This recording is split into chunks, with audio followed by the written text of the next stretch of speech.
So last Sunday, my family decided to have our weekly Zoom call, which has become the highlight of my social life these days. Everyone showed up: my parents, my brother with his cat, who always looks judgmental, and my Aunt Linda, who recently announced she's embracing holistic companionship. Naturally, we all assumed this meant she bought another houseplant or maybe took up yoga. But right at the start of the call, Linda appears on screen cradling a live chicken like it's the world's featheriest therapy pet. The chicken, whose name is apparently Cluckles, immediately decided it was time to assert dominance over the conversation. Every time Aunt Linda tried to talk, Cluckles would hop onto her keyboard, pecking keys with a determination usually reserved for seeking corn. At first, it was just random strings of letters, nothing too weird for a Zoom call, especially one involving our family.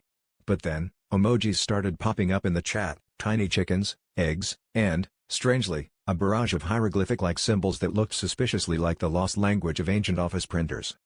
Nobody could figure out what was happening, but my cousin Dave, who's a bit of a tech nerd, started screen sharing to decode the mystery.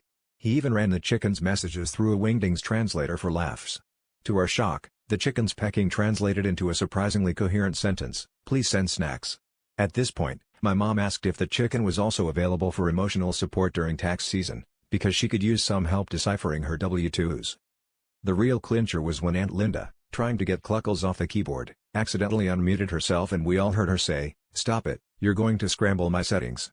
And that's when it hit us: not only was the chicken fluent in Wingdings, but it was also extra good at cracking us up.